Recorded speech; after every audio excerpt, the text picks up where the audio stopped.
아이러니하게도 비타에는 삶이란 뜻이 있다. 2003년 출시한 PSP로 성공적인 휴대용 게임기 시장을 진입한 소니는 닌텐도와 함께 7세대 콘솔의 황혼기를 즐기고 있었다.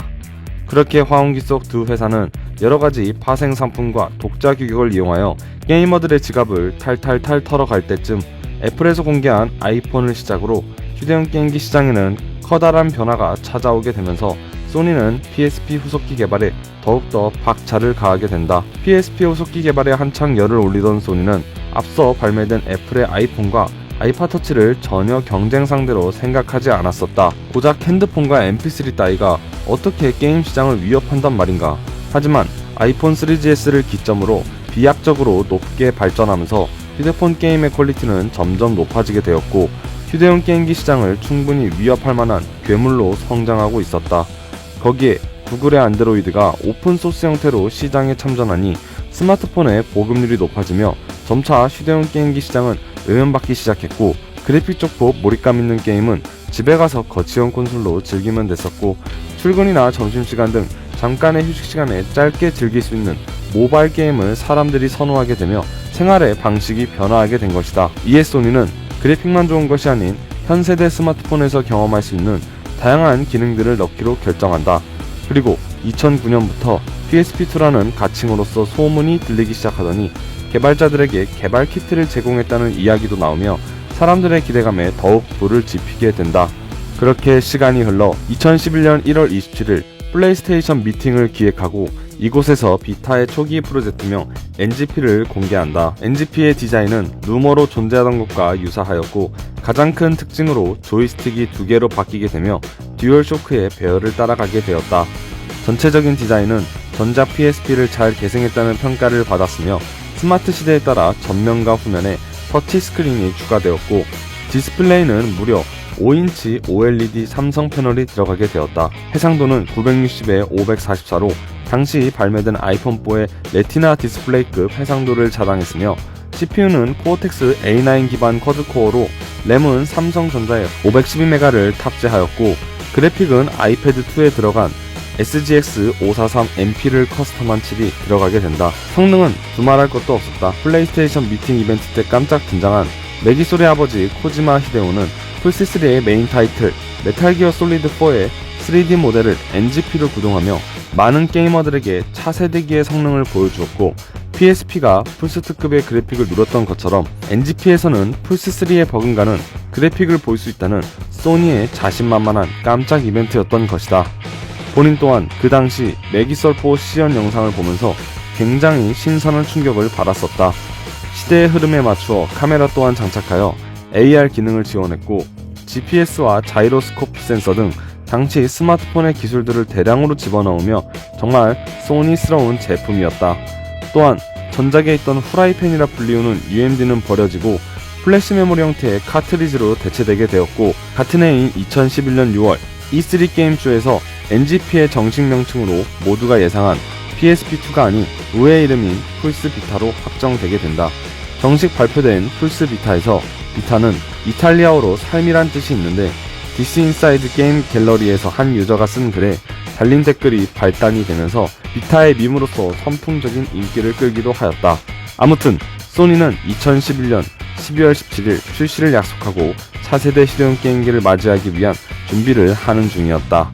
허나 순조로울 것이라 생각한 비타의 발매는 2011년 3월 13일 일본을 덮친 안타까운 사건인 동일본 대지진으로 인해서 연내 발매가 될지 미지수인 상황이었다. 만약 비타의 발매가 미뤄지게 된다면 경쟁작인 3DS보다 느려질 수도 있는 상황이었고 이것은 가장 중요한 초반 시장 확보가 실패할 수도 있다는 얘기이기도 하였다. 하지만 소니는 자신들이 약속한 발매일을 정확히 지켜냈고 12월 17일 출시를 시작으로 다음 해인 2012년 2월 15일 북미에 249달러로 출시가 되며 전세계 게이머들은 비타를 구입하기 위해 열을 올리고 있었다.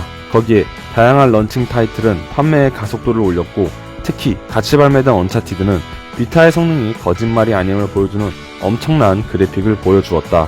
비타는 일본 발매 첫 주 30만 대를 넘게 팔려나갔고 미국에서도 한 달여 만에 20만 대를 팔아치우면서 닌텐도를 맨 밑에서 무섭게 뜨겁게 추격하고 있었다. 여러 게임사들도 비타에 관심을 보이면서 안정적인 차세대 게임기의 시대를 열고 있었다. 비타를 받은 게이머들은 뛰어난 하드웨어 마감세에 감동하며 삼성의 OLED 화면은 뛰어난 색감을 여실히 보여주며 PSP 초기에 지적받던 디스플레이 문제도 완벽하게 해결하였다. 특히나 성능은 진짜 발군이었다. 같이 발매된 언차티드를 시작으로 정말 탈휴대용 게임기 그래픽을 보여준 킬존 머시너리, 바이오 하자드 레벨레이션스를 본다면 이것이 차세대 휴대용 게임기 그래픽이다 라고 느낄 수 있었다. 또한 전작인 PSP가 커스텀 펌웨어에 상당한 타격을 받았던지라 보안에도 상당한 노력을 들였고 CPU 코어 4개 중 1개는 보안 전용으로 동작하게 만들 정도였다. 메모리 카드 역시 독자 규격이었으며 소니 자사에서만 생산할 수 있었고 이동식 디스크를 사용하여 간단하게 데이터 통신이 가능했던 PSP와 달리 아이튠즈와 같은 비타 전용 프로그램을 연결해야 PC와 데이터 송신이 가능했다. 하지만 이상한 일이 벌어지기 시작했다. 이렇게 완벽했던 비타의 판매량이 점차 급속도로 떨어지기 시작한 것이다. 일본에서의 판매량은 2주차가 넘어가자 7만 대로 급격히 하락하기 시작했고 북미에서 판매량 또한 크게 감소하여 월 20만 대의 판매량은 월 5만 대도 팔기 힘든 지경이었다. 일본에서는 그럭저럭 팔리긴 했지만 북미에서의 판매량은 처참한 수준이었다. 닌텐도처럼 킬러 타이틀이 없어서였을까? 비타 하면 딱히 떠오르는 게임이 없었고 소니는 어떻게든 판매량을 증진시키기 위해 파이널 판타지 HD 리마스터, 킬존 머셔너리, 그래비티 러시 등 여러가지 명작 게임들을 출시하였고 비타에 산소 호흡기가 씌워지는 것을 막으려 하였다. 그러나 어떠한 방법을 쓰든 판매량 감소는 침몰하는 배처럼 막을 수가 없었다. 시간이 지날수록 비타의 문제는 게임 타이틀만의 문제가 아니었던 것이다. 커스텀 펌웨어 문제도 없고 기기 자체의 성능도 훌륭하고 스마트폰들의 기능들을 대거 투입하였는데 무엇이 문제였을까? 먼저 소니 하면 떠오르는 것은 독자 규격이다. 소니는 재벌은 어디 안 간다는 말처럼 비타에도 독자 규격을 잔뜩 넣었고 덕분에 전용 메모리의 가격은 말도 안 될 정도로 더럽게 비쌌다. 메모리를 독자 규격으로 쓴다는 건 이해할 수는 있지만 가격은 도무지 이해 불가능한 가격이었다. 한국에서의 출시가가 36만원이었고 플스3 160기가 최저가가 30만원이었던 걸 본다면 거치형 게임기보다 비싼 휴대용 게임기는 게이머들에게 상당히 부담스러운 가격으로 작용할 수밖에 없었다. 거기에 앞에서 말했던 당시 아이폰과 스마트폰의 성장은 폭발적이었고 스마트폰의 성능은 어느새 비타를 뛰어넘어 콘솔에 근접하려 하고 있었다. 아이폰 4S로 나온 인피니티 블레이드만 보더라도 엔간한 비타 게임과 비교해도 손색 없을 정도인데다가 2013년 등장한 삼성의 갤럭시 S4는 무려 1080p의 디스플레이로 HD도 안되는 비타는 점차 저성능으로 평가받기 시작하였던 것이다. 소니가 내밀었던 강력한 성능과 고급 스마트 기기 포지션은 점차 애매한 위치와 정체성으로서 변해가기 시작했다. 스마트 기기에 대응하기 위해 야심차게 넣은 카메라나 GPS, 전후면 터치들은 이미 대부분 사용 중인 스마트폰으로 인해서 큰 관심을 받지도 못하였으며 게임사들도 대부분 활용하지 않았었다. 시리즈 모델로 나온 비타는 팔리지도 않아 와이파이 모델과 같은 가격으로 인하하기도 했다. 게임 또한 문제였다. 출시 초기 소니는 비타의 다양한 플스3 이식작과 양질의 타이틀을 약속했으나 비타의 게임 카트리지 용량이 4기가밖에 되지 않아 개발 난이도가 악명 높았고 이에 개발자들은 용량을 최소 8기가까지 늘려달라 요청하였지만 돌아온 대답은 그러면 두 장으로 나눠내세요 라는 획기적인 대답뿐이었다. 이식작인 보더랜드2만 보더라도 처참하기 그지없었다. 킬러 타이틀이 부족한 것도 한몫하였다. 닌텐도에는 강력한 자사 IP를 이용한 타이틀이 줄을 이루고 있고 2020년 현재도 3DS는 잘 팔리는 게임기 중 하나인데 그에 반해 소니는 PSP 최대 수의 타이틀 몬스터 헌터까지 닌텐도에 뺏기게 되니 비타에는 이렇다 할 킬러 타이틀도 별로 없었다. 심지어 비타에서 가장 많이 팔린 타이틀은 마인크래프트이다. 여러 문제가 합쳐지고 닌텐도가 스마트 기기에 대응하기 위해 가격 인하까지 강행하면서 치고 올라오는 모바일 게임 시장과 닌텐도의 압박에 비타는 숨을 쉴 수가 없었다. 결국 소니는 비타의 가격을 인하하고 2세대이면서 원가를 낮춘 염가형 모델을 발매한다. OLED였던 디스플레이는 LCD로 바뀌고 이에 관해서는 호불호가 좀 갈리는 편이었다. 독자 규격이었던 USB 또한 마이크로 오핀으로 탑재하고 셀렉트와 스타트 버튼이 누르기 편하게 개선되었고 배터리도 크게 상승하게 된다.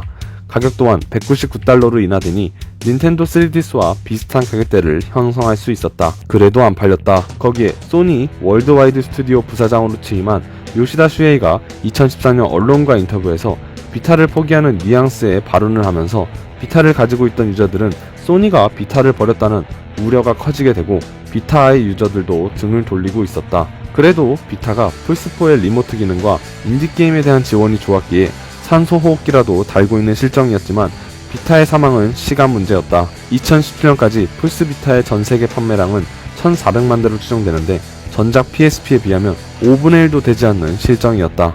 3DS는 6천만 대 넘게 판매되었고 심지어 지금도 팔리고 있는데 그에 비한다면 처참하기 그지없는 성적인 것이다. 또한 황당하게도 소니는 2013년 11월 플스 비타를 가정용 콘솔로 변화시킨 플스 비타 TV를 공개하였는데 무려 플스 비타 게임들을 TV로 즐길 수 있다는 이점을 내세웠고 게이머들은 도대체 소니가 무슨 생각으로 이런 물건을 만들었는지 이해할 수가 없었다. 플스 비타 TV는 당연히 잘 팔리지 않았고 2017년 3월 생산 및 출하 중지를 발표했다. 이 와중에 커펌도 뚫려버리고 말았다. 2014년부터 조금씩 비타의 보안을 뚫기 위해 해커들은 노력을 가했고 소니는 철통성 같은 업데이트를 통해 빠르게 대응했지만 2016년 여름에 3.60 버전에서 브라우저의 취약점이 발견되어 헨카쿠라고 하는 비타의 내부 용량까지 컨트롤할 수 있는 방법이 등장하여 불법 공유가 활성화되고 있는 상황이었으며 비타 게임과 PSP 게임까지 돌릴 수 있게 되면서 헨카쿠 적용이 가능한 펌웨어 3.60을 탑재한 기기 중고 가격이 신품을 넘는 괴현상을 만들기도 하였다. 현재 기준으로 비타는 완전히 뚫렸고 중고 시장에서도 헨카쿠를 적용한 기기를 쉽게 볼 수 있게 되었다. 결국 소니는 비타에게 안식을 주기로 하였다. 2018년부터 비타에 대한 지원을 줄여나가던 소니는 2019년 3월 1일부로 비타의 생산을 완전히 중단하면서 비타의 길고 길었던 7년간의 여정이 막을 내리게 된다. 하지만 이 시점에서 비타만 고전한 것은 아니었다. 닌텐도 또한 스마트폰의 역습에 고전하고 있었고 스마트폰의 발전으로 게임사들은 더 이상 휴대용 게임기 시장에 관심을 들이지 않았고 이제 더 이상 휴대용 게임기 시장의 미래는 없다고 해도 과언이 아니었다. 살아남은 닌텐도 또한 닌텐도 스위치를 휴대와 거치가 가능한 하이브리드 컨셉으로 내놓았으니 말이다. 이렇게 PSP로 시작된 소니의 야심찬 휴대용 게임기 도전은 플스 비타를 마지막으로 패배의 길을 걷게 되었다.